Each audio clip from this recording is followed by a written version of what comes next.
الفاتحة على روح حبيبنا وشفيعنا رسول الله محمد بن عبد الله صلى الله عليه وسلم وعلى آله وصحبه ومن روح سيد الحبيب أبو بكر العدل بن علي المشهور الله يغفر له ويرحمه ويعلي درجاته في الجنة وينفعنا بأسرارهم وأنوارهم وإلى حضرة النبي صلى الله عليه وسلم. الفاتحة وبالله من الشيطان الرجيم. بسم الله الرحمن الرحيم. الحمد لله رب العالمين مالك يوم الدين إياك نعبد وإياك نستعين اهدنا الصراط المستقيم صراط الذين أنعمت عليهم.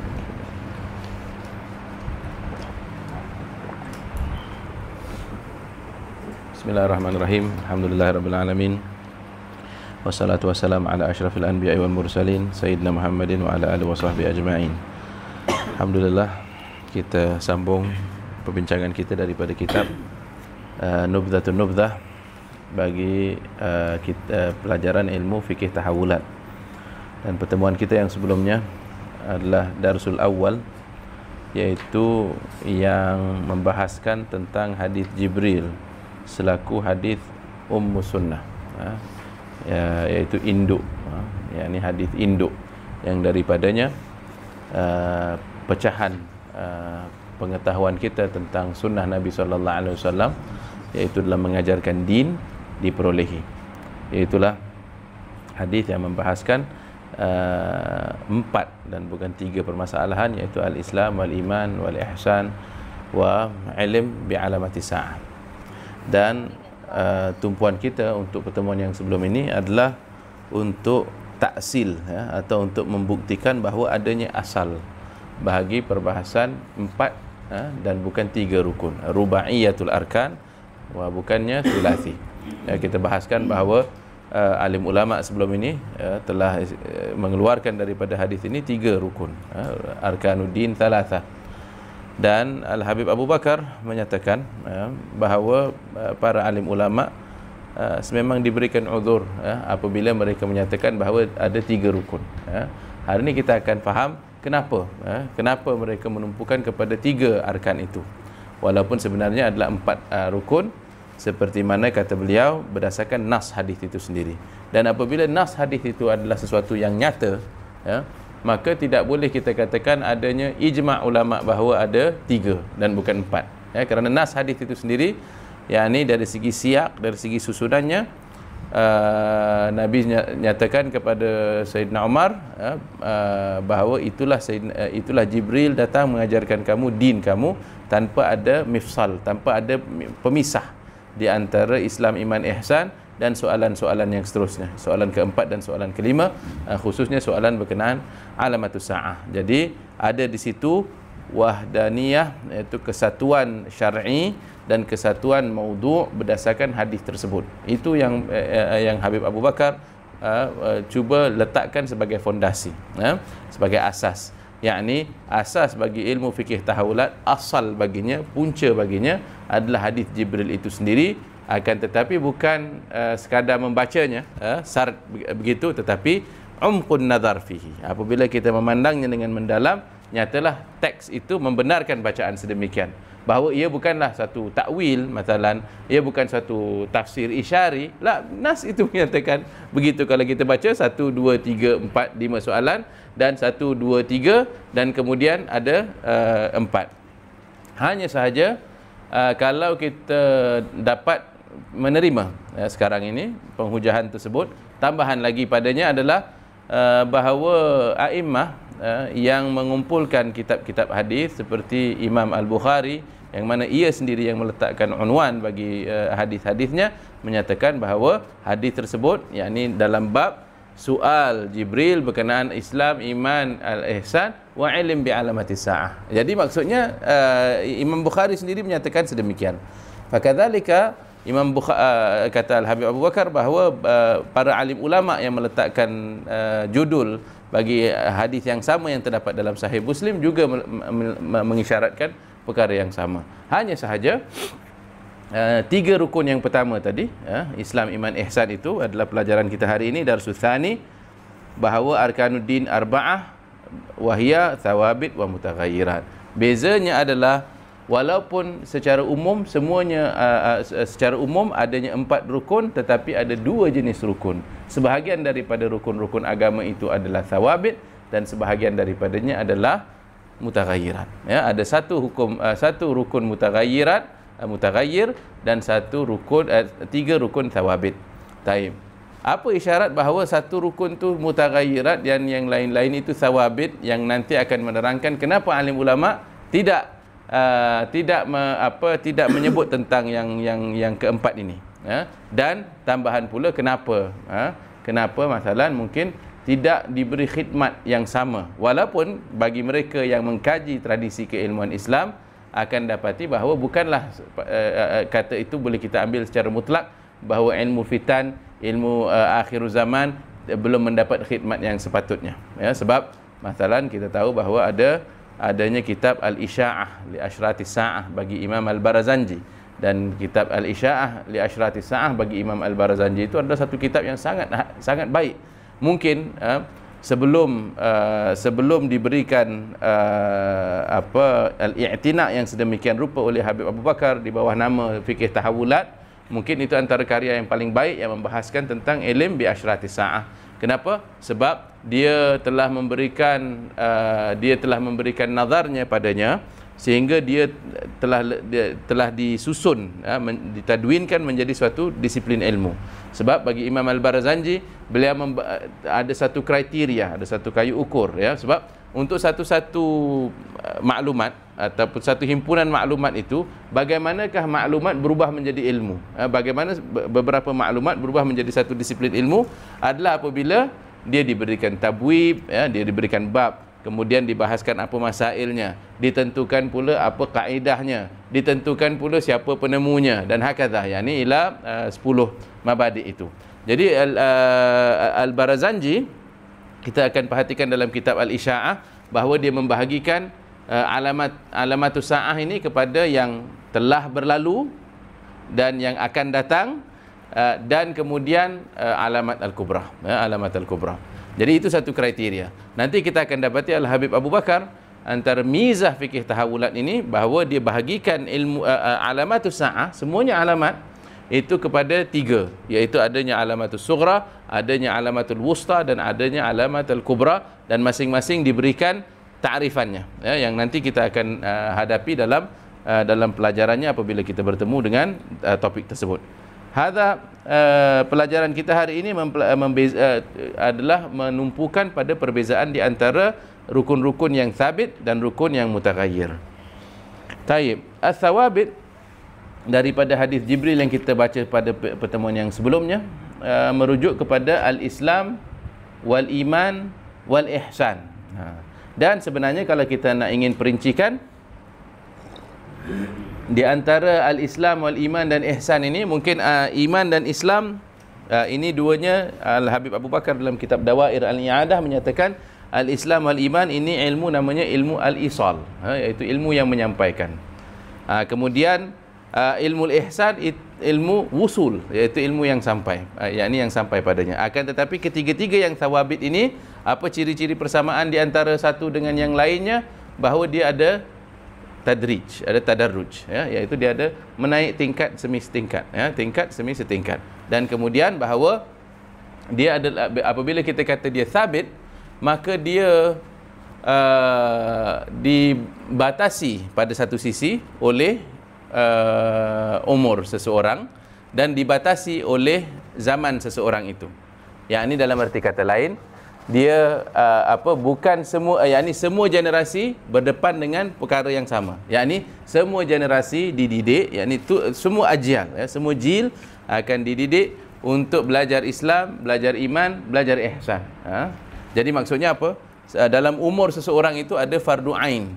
Tapi kalau macam antum tanya sebelum ini tentang rukun keempat, dia kefarduannya itu adalah dia bergantung kepada sesuatu yang berubah, pola yang berubah, iaitu fardul asar, iaitu merujuk kepada kewajipan pada setengah waktu dan bukan waktu yang lain, merujuk kepada beberapa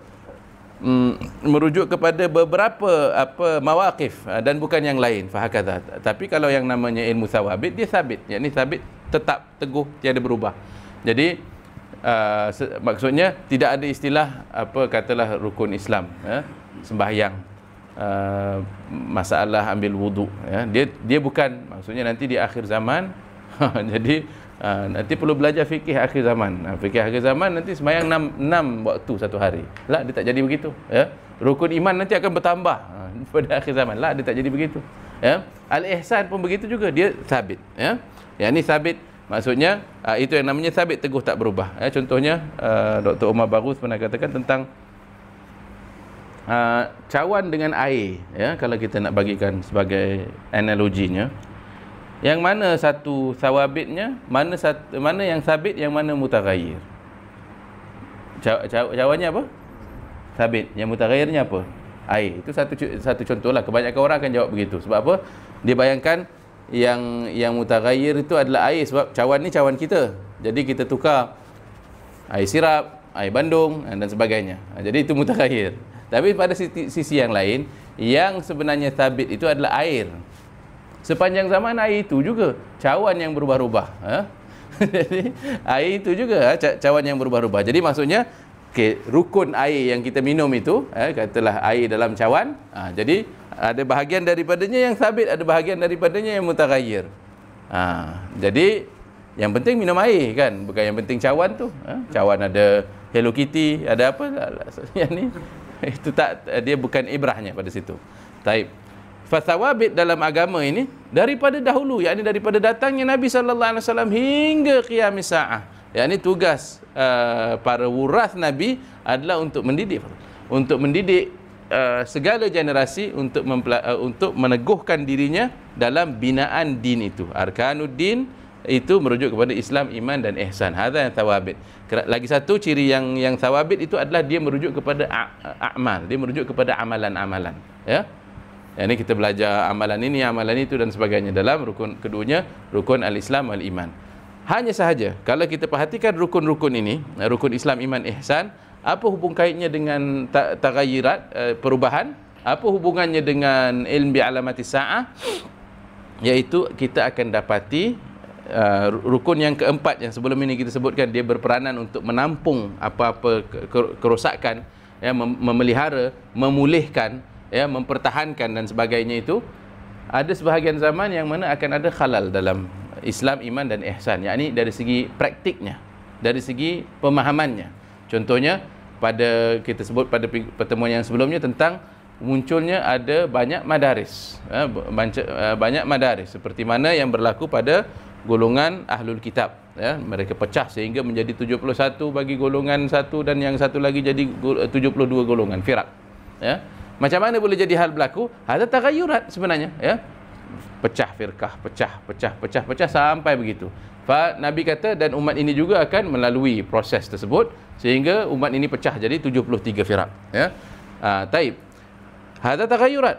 Jadi semuanya kullu hizbin bima ladaihim farihun. Setiap daripada pecahan-pecahan itu akan menyangkakan mereka lah firqatul najiyah itu, firqah yang selamat itu. Akan tetapi al-ibrah di situ bukan pada dialah yang gharib atau apa, tetapi sebenarnya Nabi bagi kriteria yang aku dan para khulafa ar-rasyidin atau para ashabku berada atasnya. Baik, balik kita sekarang pada khalal yang berlaku pada aspek Islam dan iman.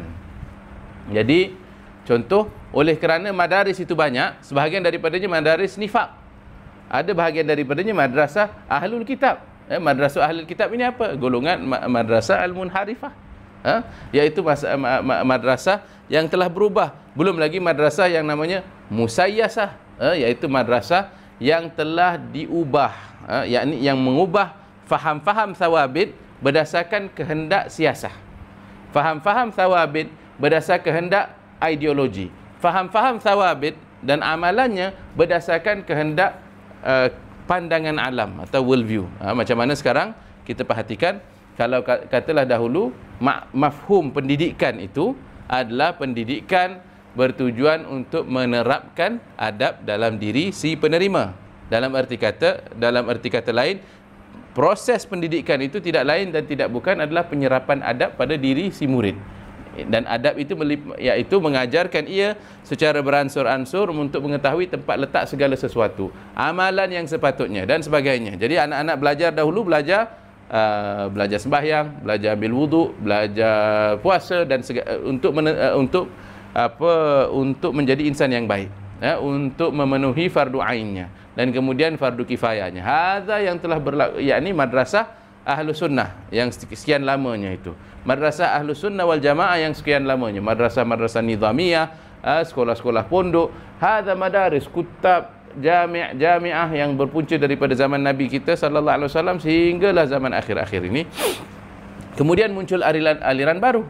Ya, tapi hari ini susah untuk kita nampak aspek itu, ya, yakni yang meninggalkan kesannya terhadap cara pembawaan diri kita, yang meninggalkan kesan diri kita terhadap cara kita mengamalkan agama kita. Apakah ia? Iaitu madrasah, yakni sensitif sedikitlah kita cakap, iaitu madrasah yang mana dia dibina daripada kerangka yang bukan pandangan alam Islam, ya, kerangka barat, kerangka Kristian barat, kerangka sekular dan sebagainya itu madrasahnya. Ya, adakah madrasah dengan kerangka yang sama itu akan menghasilkan insan yang beradab? Secara logiknya, adakah dia akan menjadi tumpuannya untuk memenuhkan fardu ain si penuntut ilmu itu secara desainnya begitu? Kecuali masalah kalau ada unsur yang telah merubahnya supaya falsafah pendidikannya dikembalikan kepada arah yang sebenarnya. Wa illa, dia mestilah ada desainnya sendiri. Setiap masyarakat akan membina suatu sistem yang akan memenuhi kehendaknya, ya, dan kehendaknya itu pula ditentukan oleh pandangan alamnya, kan? Ada logiknya, ya. Melainkan telah berlaku proses pengislaman atau apa-apa proses yang kemudian mengembalikannya kepada landasan asal. Jadi kesan daripadanya itu tadi akan meninggalkan impaknya kepada apa? Kepada amalan Islam dan iman. Logiknya begitulah, kan? Ya, logiknya, yakni mantiknya yang mudah adalah, sifir mudahnya adalah, kalau umat Islam didik anak-anak mereka, ya, walaupun mungkin mereka jadikan guru, yakni mereka lantik wakalah kepada guru untuk mendidik anak-anak mereka, apakah yang ada dalam zihin mereka yang bakal dilakukan oleh para guru? Mestilah untuk mendidik anaknya supaya memenuhi fardu ain dan fardu kifayah, kecuali dia pun sendiri tak jelas. Dia pun sendiri tak tahu bahawa tujuan menuntut ilmu itu adalah untuk memenuhi kefarduan. Ya, yakni mungkin dia pun ingat, tak ingat masuk sekolah pasal apa. Jadi yang dia tahu semua orang pergi sekolah, yang dia tahu mak bapak dia cakap kena pergi sekolah, jangan ponting. Aja dibuat begitu, kan? Ikut program tersebut. Dia pun mungkin dah terbiasa ikut program bahawa tujuan masuk sekolah adalah apa dia? Untuk dapat dapat markah ujian yang baik. Dapat markah ujian yang baik boleh masuk universiti. Dapat universiti, dapat CGPA bagus, boleh dapat kerja yang bagus, kan? Jadi dia tiga benda, kan? Ijazah, pendidikan tinggi, kerja. Selesai, kan? Dekat situ mana yang memenuhi fardu ain? Dekat situ mana yang memenuhi al-isal tadi? Wal wusul. Di mana di situ? Ya, adakah kita sendiri kita tanya kita punya sirah zatiyah kita baca balik semula kita punya CV, baca balik semula kita punya riwayat diri di dalam sistem pendidikan yang telah kita lalui itu, adakah kita melaluinya dalam keadaan sedar bahawa kita mestilah mencukupkan aspek-aspek Islam, iman dan ihsan dalam diri kita atau tidak? Adakah kita telah melalui satu program yang begitu ataupun tidak? Program yang tujuannya untuk memenuhi Islam, iman dan ihsan. Hadza yang merupakan peninggalan daripada Nabi kita sallallahu alaihi wasallam, yang Nabi wariskan, yang merupakan tugas alim ulama untuk mengajar Islam, iman dan ihsan. Hadza. Jadi bila mana berlaku khalal di situ, mestilah kita akan tanya apa yang menyebabkannya, ya? Dan adakah Nabi kita sallallahu alaihi wasallam memberikan isyarat ataupun tidak? Untuk kita faham hal itu, haruslah kita kembali semula kepada sir min asrarin nubuwah. Sir min asrarin nubuwah itu adalah bahawa Nabi kita Allah Subhanahu wa taala zahirkan padanya, ya, beberapa perkara yang akan datang. Yakni kalam Nabi itu biasa kita semak adanya nusus yang dipanggil nusus istibaqi. Nas-nas yang mendahului masanya. Yakni kita baca sirah, ya, kita akan tahu pada peristiwa Khandaq Nabi sallallahu alaihi wasallam menyatakan bahawa Rum dan Farsi akan jatuh kepada umat Islam. Bahawa harta orang Farsi akan dibahagi-bahagikan di kalangan umat Islam. Nabi kita sallallahu alaihi wasallam menyatakan tentang Ghazwatul Bahar, ya, peperangan yang melalui lautan, dan itu pun yang sesuatu yang akan datang. Al-Quran sendiri menyatakan bahawa akan berlaku sesuatu kepada Rom. Hada semuanya adalah biasa. Yakni para sahabat memang tahu, ya, tentang apa akan berlaku, fitnah itu dan sebagainya. Jadi disitulah yang namanya rukun yang keempat tadi, rukun al-mutaghayyirat. Wal mutaghayyirat al-ilm bi alamatis saah, ilmu tentang tanda-tanda as-saah. Bezanya tadi dengan yang thawabit adalah thawabit itu teguh, tetap, tiada berubah. Dia adalah program yang sama berulang begitu setiap generasi. Yang mutaghayyirat itu adalah dia mengkaji tentang yang berubah. Yang berubah itu apa? Berubah itu adalah zaman. Yang berubah itu apa? Adalah berubah itu sama ada dia ijabi ataupun dia salbi. Dia positif ataupun negatif. Yang namanya perubahan yang positif apa? Bisyarah, berita-berita gembira, macam mana Nabi sallallahu alaihi wasallam sebutkan tentang pembukaan Konstantinopel, pembukaan Al-Konstantiniyah, yang akhirnya berlaku ratusan tahun sesudah wafatnya Nabi sallallahu alaihi wasallam pada tangan Muhammad Al-Fatih, ya. Dan begitu juga Nabi sallallahu alaihi wasallam menyatakan tentang yakni kalau bisyarah tentang yang tadi umatnya yang akan melalui lautan, yang lautan kamuluk, seperti raja-raja mereka.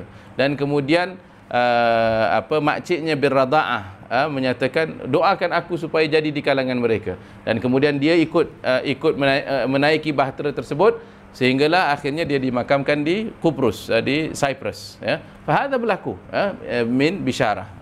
Dan Nabi sallallahu alaihi wasallam menyatakan tentang alamatus saah ini tentang perkara yang positif, tapi banyaknya tentang perkara yang negatif yang berlaku, yaitu sebagai amaran, ya, sebagai amaran.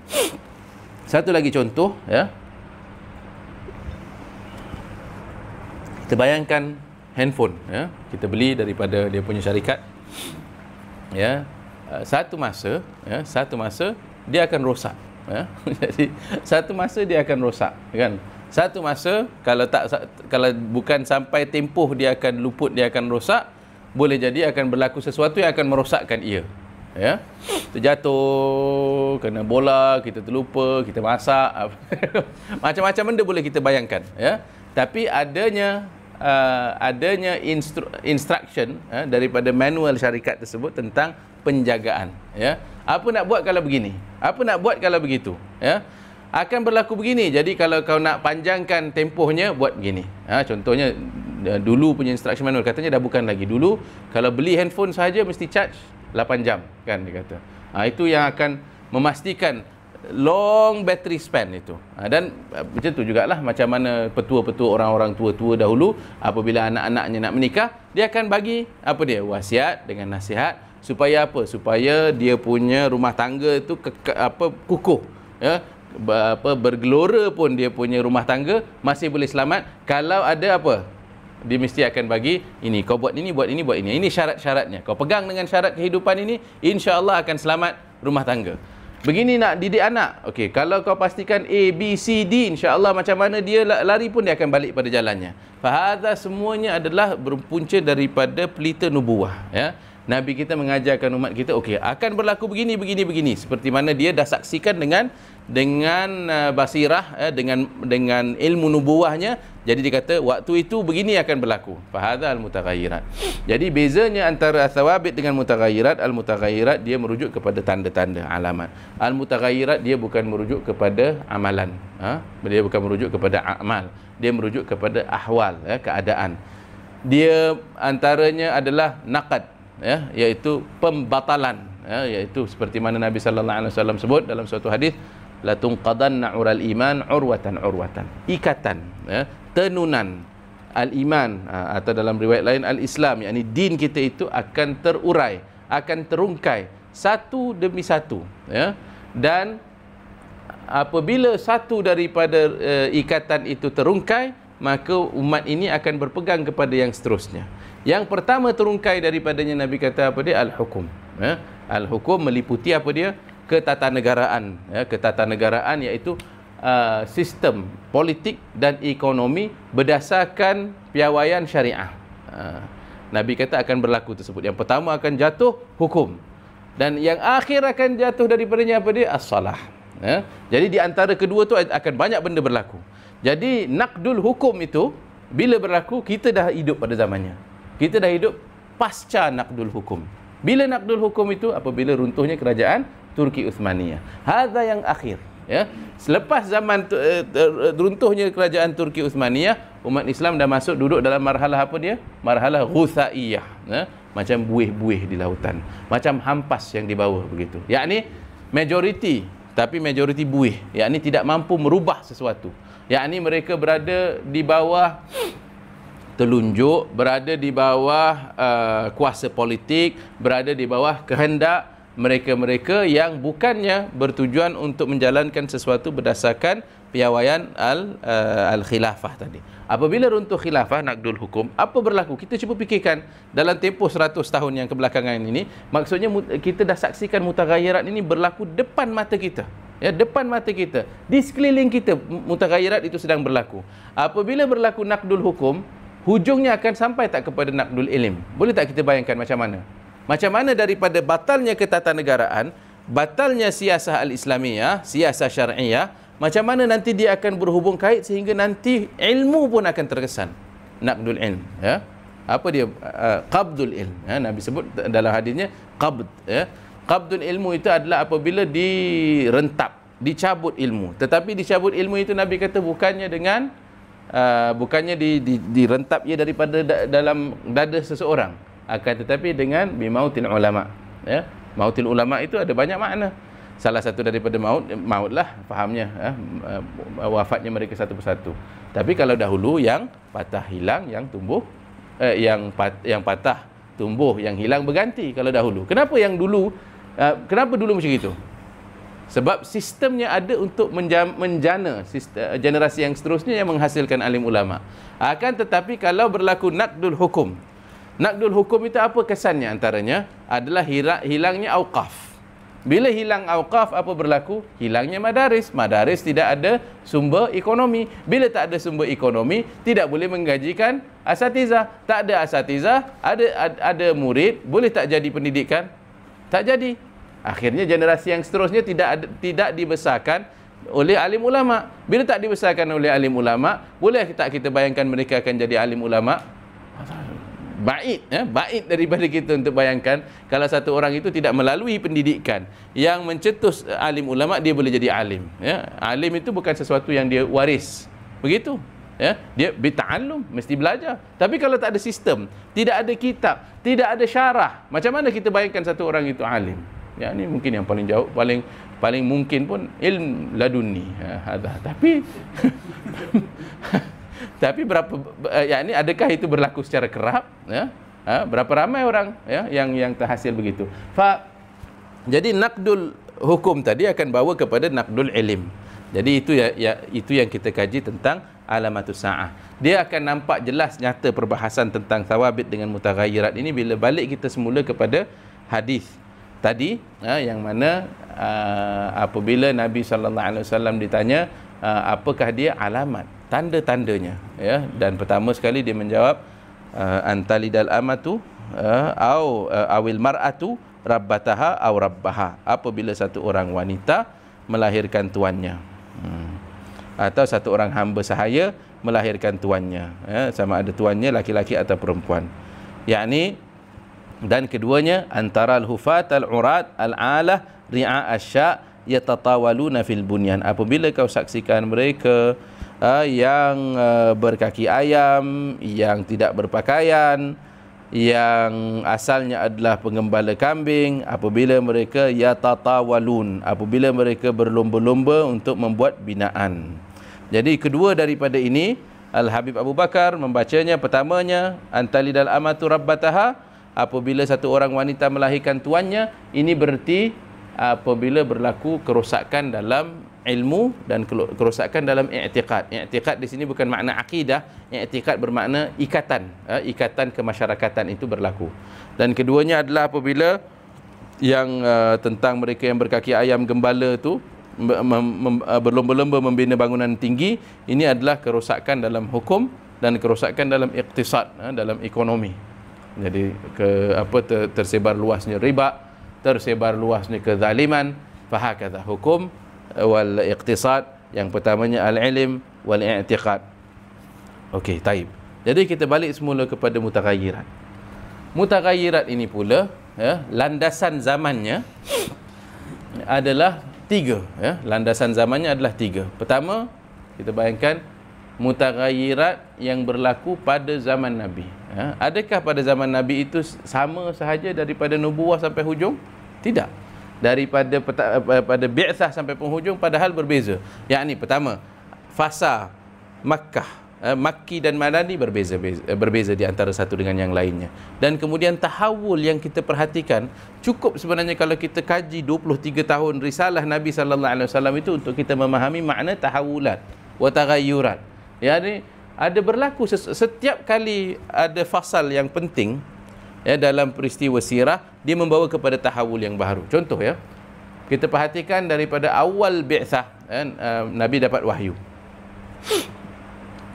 Dia dapat wahyu sahaja, zaman dah berubah pada hakikatnya. Zaman dah berubah. Kemudian bila mana dia diisyaratkan, baginda sallallahu alaihi wasallam diperintahkan untuk melakukan dakwah secara jahar. Dah berubah kan keadaan. Dah tak sama lagi. Maksudnya kalau kita hadir pada hari tersebut, hari sebelum dengan hari sesudahnya dah bukan zaman sama lagi. Zaman yang Nabi dah menyatakan bahawa ia adalah Rasul Allah, adalah zaman yang telah membawa, yang merupakan perubahan kepada permulaan kepada perubahan zaman. Kemudian ada tahawul, dan tahawul lagi berlaku bila hijrah pertama ke Habasyah dan hijrah kedua ke Habasyah, berlakunya Nabi sallallahu alaihi wasallam dan keluarga Bani Hashim dipulaukan di Syi'ib, itu perubahan. Nabi sallallahu alaihi wasallam kembali, itu perubahan. Hijrah Nabi sallallahu alaihi wasallam daripada Makkah ke Madinah, ada zaman baru. Betul, zaman baru sudah. Perang Badar, perubahan kan. Keadaan masyarakat sebelum dan selepas Badar itu dah tak sama lagi. Uhud, Khandaq berbeza lagi. Dan kata kita perhatikan tahawul demi tahawul. Orang-orang Arab sendiri tahu, maksudnya pada awal tu dia nampak fajar Islam sedang menyingsing. Pada awal itu dia ingat dia masih lagi boleh menutup cahaya Islam itu. Sampai keadaan dia berjuang bermati-matian. Yakni macam mana kata Gandhi kalau tak silap. At first they ignore you. Kan? Mula-mula dia buat tak tahu. And then they notice you. Then dia perasan. And then they fight you. Kan? Dia lawan. And then you win. Itu kalau champion lah. Kalau tak champion, they fight you, habis lah kita.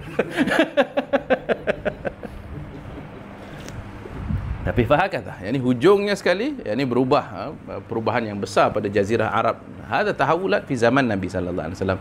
Satu fasa. Kemudian ada lagi kedua, ini secara umum belum kita bahagikan fikih yang sughra, yang wusta, yang kubra. Kita perhatikan tiga fasa ni, zaman nubuah, kemudian sesudah wafatnya Nabi sampai akhir zaman, itu lagi banyak tahawulan. Banyak tahawulan. Ada yang Nabi sebutkan era nubuah warahmah, kemudian era khilafah warahmah, lepas khilafah warahmah mulkun adud, pemerintah berkuku besi, mulkun adud athani, ini dinasti kedua. Kemudian era duailat, apabila dah tak ada lagi kuasa pemersatu yang boleh menguasai semua, macam khilafah Imam Al-Abbasiyah awil man qablahum Umayyah. Lepas itu era duailat. Ini duailat ini banyak kesultanan-kesultanan kecil, macam kesultanan-kesultanan yang wujud di Asia Tenggara, Kesultanan Melaka, Pasai, dan kemudian Aceh, dan kesultanan di Afrika, kesultanan di mana-mana, di Mughal. Hadza era duailat. Era duailat itu nanti ada satu lagi era, iaitu era kerajaan Turki Uthmaniyah yang mengembalikan kembali al-asrul khilafah. Tamat asrul khilafah, iaitu runtuhnya kerajaan Turki Uthmaniyah, ada permulaan era baru lagi, iaitu asar al-Ghuthaiyah. Itu era yang kita berada padanya. Era ini akan ada penamat tak? Pasti ada penamat. Nabi sallallahu alaihi wasallam dah bagi kita had-hadnya. Itulah dia periodization atau ilmu badan, bukan peradaban. Jadi jangan kalau kita tulis ilmu peradaban nanti orang ini salah eja, kita betulkan. Ilmu peradaban sepatutnya. Tak, kita memang maksudkan peradaban. Ya, ni ada sebahagian ilmu peradaban. Ilmu peradaban itu kaji tentang tamadun. Ilmu peradaban mengkaji tentang kronologi, untuk mengkaji tentang periodization, iaitu bagaimana kita nak membahagikan zaman baharu dalam sejarah. Dan periodization, ilmu peradaban ini dia bahagikan contohnya orang barat. Orang barat sejarah bagi mereka ada berapa babak? 3 babak. Babak klasik, kemudian zaman pertengahan, kemudian zaman moden. Itu pun mereka dah bahagikan lagi sekarang zaman pasca moden bagi mereka. Taib. Amal Islam dia ada zaman qablal Islam dengan ba'dal Islam, asar jahiliyah, asar Islam. Itu satu cara peradaban. Tapi ada yang lebih halus lagi adalah untuk kita balik pada nas Nabi sallallahu alaihi wasallam. Sebab Nabi sendiri dah bahagikan, ya. Ada yakni era nubuwah, kemudian era khilafah, kemudian era mulkun adud. Dan Nabi bahagikan lagi nanti lebih halus lagi pembahagiannya, iaitu era besarnya adalah era Ghusaiyah. Tetapi dalam era Ghusaiyah itu nanti ini adalah pelajaran-pelajaran akhir lah dalam kitab ini yang akan membahagikan era-era dalam Ghusaiyah itu, daripada marhalah Ahlas, Sarra sampai Duhaima, Sailam, dan marhalah Al-Istinfar, dan hujungnya nanti penghujungnya itu dia akan masuk era Al-Mahdi, ya, masuk era Mahdi. Masuk era Mahdi je dia tukar gear, ya. Tukar gear sebab akan masuk kepada alamat Al-Kubra nanti.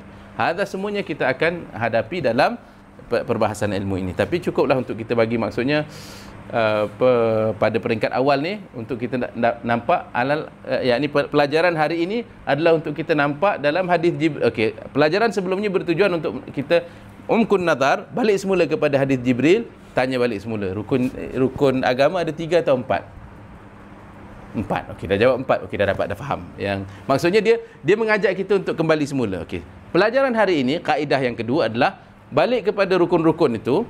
Rukun-rukun itu adakah dia semua sama ataupun ada perbezaan? Perbezaannya adalah ada sebahagiannya daripada thawabit, sebahagiannya daripada mutaghayyirat.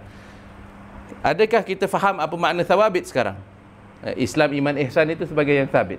Yakni macam mana kita baca kitab Sairus Salikin, kitab Ihya Ulumuddin, kitab Bidayatul Hidayah, kita akan dapati dalam itu ada Islam, iman, ihsan, dia teramu padanya. Kita tahu maksudnya martabat suluk tu apa dia. Maksudnya yang namanya kalau yakni ala manhaj Imam Ghazali, yakni ya, kita kan Asy'ariyah, Maturidiyah, Syafi'i dan tasawuf Junaidi dan Ghazali, kata. Okey, apa makna tasawuf aliran Ghazaliyah itu adalah macam mana disusun, ya, iaitu adanya rubu' ibadah, rubu' adah. Kemudian ada muhlikat dengan ada munjiat. Rubu' ibadah dalam tasawuf dia mengajak kita untuk mengembalikan ruh kepada segala amalan kita. Yakni kalau para fuqaha membahaskan tentang syarat-syarat bagaimana nak jadikan solat itu sah, Imam Al-Ghazali akan menyatakan bagaimana kita nak jadikan solat itu makbul, ya.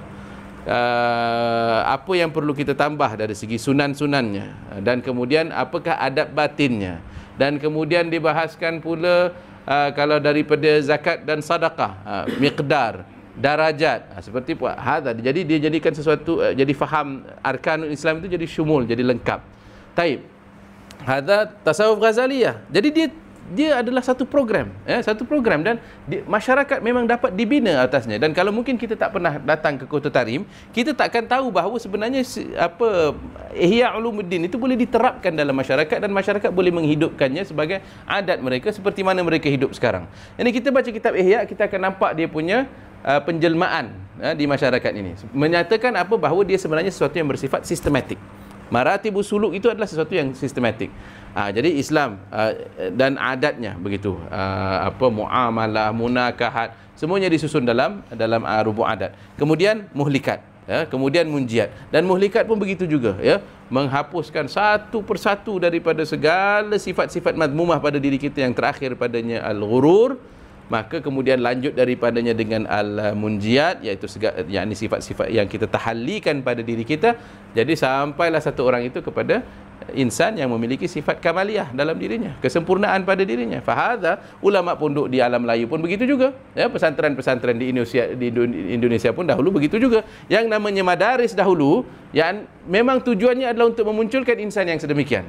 Ya, dia sama program dia, ya. Untuk maksudnya orang yang faqih, yang muamalahnya sahih, yang pada masa yang sama i'tiqadnya pun benar, dan pada masa yang sama maratib suluknya sudah sampai tahap kematangan. Fahadha, dan masyarakat pun dididik dengan begitu. Hadza thawabit.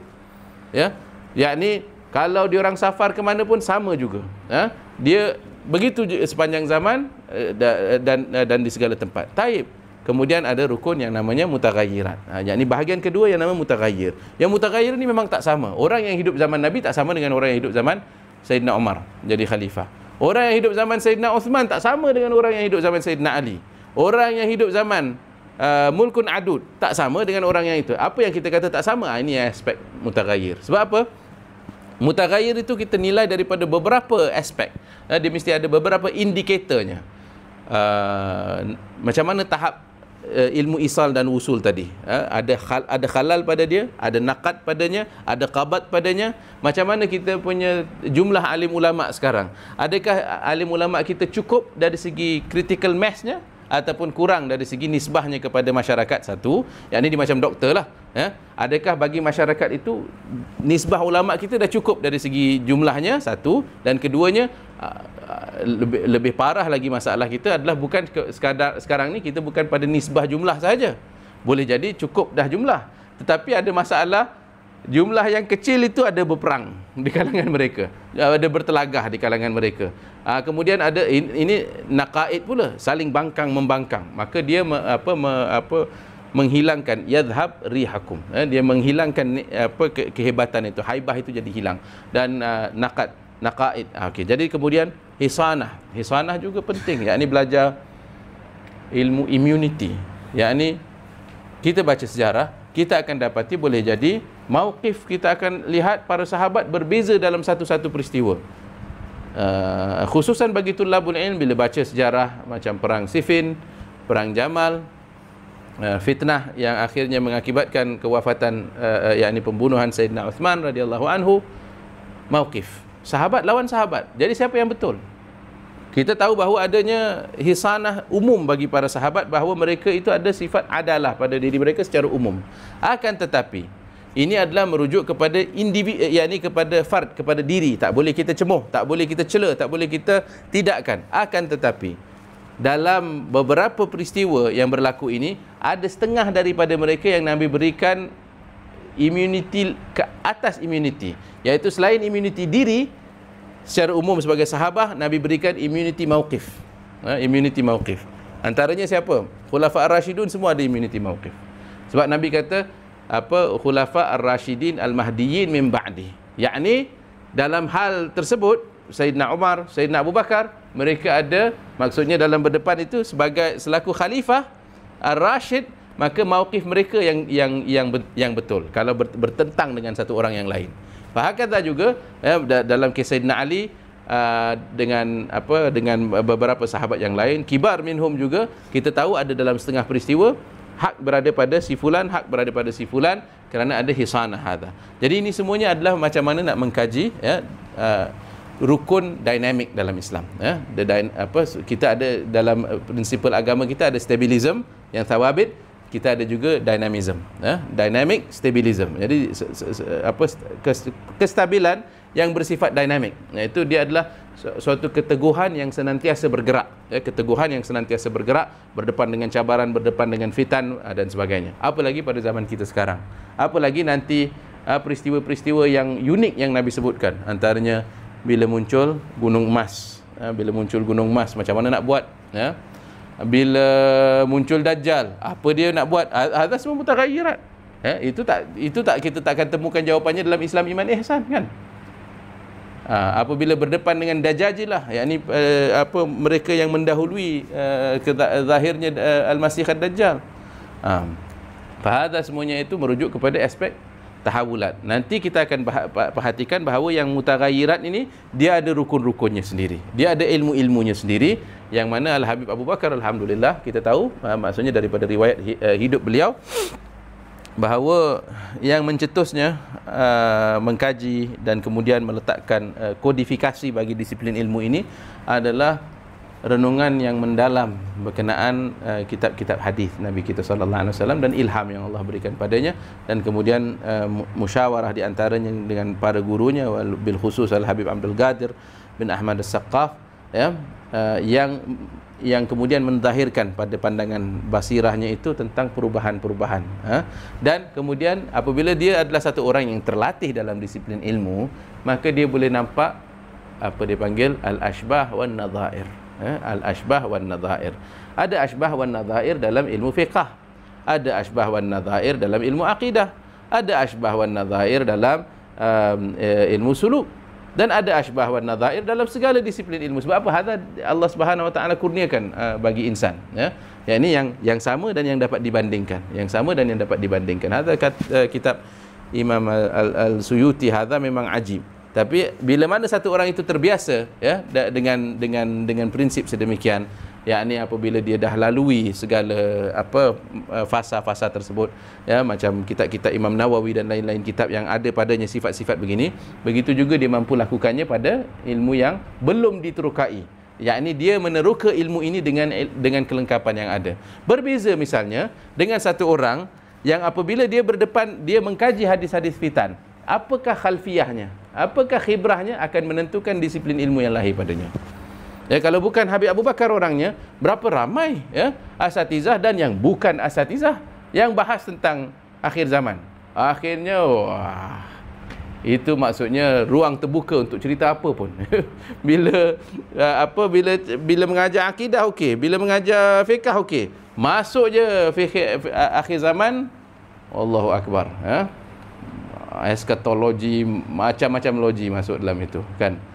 Dia segala benda dia boleh interpret. Ini orang ni, ini orang ini orang ini konspirasi ini konspirasi. Hadza, ya. Dan kemudian boleh ramal pula, ya. Dan kemudian boleh baca macam-macam dalam itu. Hadza bukan hadza yang harus kita hati-hati daripadanya, ya. Tapi kalau maksudnya ilmu fikih tahawulat ni, dia bukan ilmu bertenung, ya. Dia bukan ilmu bertenung, bukan belajar kita ni supaya kita boleh cakap 3 bulan lagi, masya-Allah. Masya-Allah. Ialah macam satu masa sebelum ini, ya, bila cerita Covid waktu itu, berapa banyak orang karam waktu itu, ya. Kawan-kawan kita zaman itu ada yang cerita yang dah lari duduk gunung, tapi kemudian dia simpan beras, simpan nasi, kemudian berasnya rosak. Sebab dia tak belajar tekniknya, ya. Belum lagi yang cerita yang macam-macam, cerita yang macam-macam, simpan senjata, simpan apa semua benda, lari sini lari situ, kemudian yang waktu itu nak beli rumah tak jadi beli rumah, yang nak bekerja, yang jadikan alasan supaya dia tak payah keluar bekerja, ya. Kata nanti nak perang dah. Daripada mana datang ini? Sebenarnya daripada kehampaan kita. Ini lagi mengukuhkan, ya, kefahaman kita bahawa fikih tahawulat ini adalah fardun asar. Dia tak macam fardu ain yang lain itu. Dia fardu asar, dia kewajipan bagi zaman ini supaya apa? Supaya kita tidak kepepet. Tak kepepet, tahu kepepet? Itu orang bahasa orang seberang lah. Maksudnya kepepet ni macam flat lah, jatuh begitu, lepas tu tak boleh bangun lagi, ya, faham? Sebab dia belajar fitnah, bagaimana nak berdepan, apa yang kita boleh buat, ya, apa yang perlu kita utamakan dan sebagainya. Nanti kita akan belajar pada pertemuan seterusnya, termasuklah aspek-aspek seperti al-wadhifah,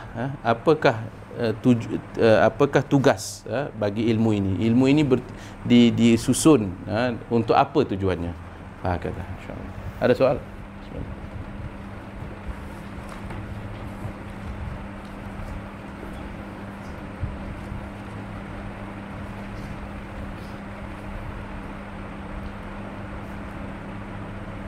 Tafadhal.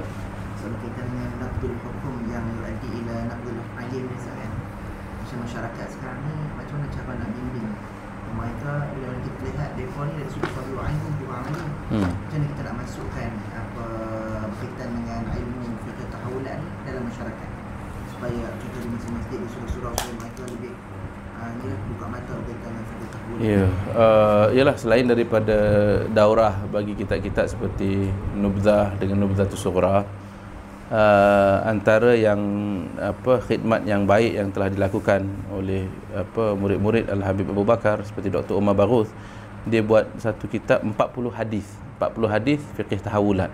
Hadza mungkin lebih senang nak masuk ke dalam surau-surau dengan masjid, sebab hadza 40 hadis, berilah topik yang judul yang mudah diterima, 40 hadis akhir zaman misalnya oleh tapi syarahnya itu yang penting, syarahnya itu yang penting. Kita kena tahu maksudnya apa tujuan kita. Bukan nak menakut-nakutkan orang, kan? Tujuan daripada fikih tahawulat ni bukan nak menakut-nakutkan orang, bukan supaya dia bukan juga supaya kita masuk kepada aspek konspirasi dan sebagainya itu. Tujuannya adalah untuk mengetahui apa pesanan Nabi untuk umat pada zaman ni. Apa yang, dan kemudian bagaimana nak mengenal pasti. Sebab tujuan, wazifah daripada fikih tahawulat ni, maksudnya sebelum kita nak mengajarnya, kita kena faham apa tujuannya. Tujuannya itu jangan tujuan kita, bukan tujuan kita belajar, bukan tujuan kita nak mengajar, bukan kerisauan kita, sebab itulah tempat kita kena steering control tu. Tapi kalau kita belajar berdasarkan kehendak faham ilmu tersebut, wazifah yang pertamanya adalah tajdid lughatud dakwah, memperbaharui bahasa dakwah dalam era begini. Jadi kita belajar macam mana nak memperbaharui bahasa memanggil kepada Allah pada zaman yang serba bercabar. Wazifahnya yang kedua yang tak kurang penting adalah siyanatu ulum al-thawabit, memelihara ilmu-ilmu yang thawabit tadi. Yang tiga itu dipelihara dengan ilmu yang mutaghayyirat ini. Dia sebagai pelindung kepada disiplin-disiplin ilmu itu. Sebab tu dia letak yang Islam, iman, ihsan ni satu warna, alamatus sa'ah ni warna yang lain. Jadi dia melindung sebagai pelindung yang lain, dan melindungi keutuhan, keluhuran ketiga disiplin ilmu tersebut, termasuk juga melindungi peribadi dan maruah para awiyahnya, iaitu para alim ulama yang mewakili tradisinya. Khususnya zaman sekarang ini sangat penting. Kenapa? Sebab Nabi kata, apabila kau lihat mereka yang datang sesudah mencerca, mengherdik generasi yang sebelum, wa lu'ina ashabi, maka satu orang yang ada ilmu waktu itu hendaklah dia menzahirkan ilmunya. Sebab hendaklah dia menzahirkan ilmunya. Antaranya adalah maksudnya dalam siyak hadis itu adalah apabila lu'ina ashab, apabila Nabi para sahabat Nabi dicela. Macam mana boleh sampai kepada keadaan biadab sehingga para sahabat pun dicela? Mula-mula mestilah dia berlaku dengan diruntuhnya keluhuran alim ulama. Apabila maruah alim ulama dapat diserang, dapat diruntuhkan, barulah dia akan beransur-ansur sampai kepada para sahabat. Jadi peranan fikih tahawulat itu adalah untuk melindungi aspek-aspek ini. Bagaimana ia dilindung? Habib Abu Bakar dia dah fikir, benda ni bukan semalaman, bukan 1-2 tahun, dia puluhan tahun. Jadi sebab itu dia dah buat, waktu dia susun karya-karya nazam, manzumah-manzumah berkenaan Syekh Abdul Qadir Jailani, manzumah berkenaan Imam Abu Hamid Al-Ghazali, manzumah berkenaan A'immah Tariqah Al-Ba'alawi, manzumah merujuk kepada Al-Uthmaniyah dan Muhammad Al-Fatih. Semua ini penting. Sebab apa? Maksudnya nanti kita akan lebih faham lagi kenapa perlu kita pertahankan kefahaman yang sahih berkenaan kerajaan Turki Uthmaniyah. Sebab apa? Hari ini kalau kita nak belajar tentang sejarah Uthmaniyah, akan berlaku, kita akan mungkin akan terdedah dengan sumber-sumber orientalis. Sumber-sumber orientalis tidak akan menggambarkannya dengan gambaran yang betul.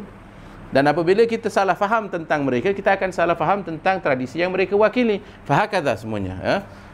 Ahli Namatul Awsat dan sebagainya, itu semuanya sebahagian daripada ilmu ini. Jadi ialah kalau tuan-tuan Allah Subhanahu Wa Taala berikan rezeki dan taufik, ini adalah ilmu yang sangat penting untuk kita telaah, kaji dan baca dan terus menerus mendalami dan memperkembangkan kefahaman kita berkenaannya. Dia akan menjadi sianah bagi ilmu thawabit yang ada pada diri kita, insya-Allah.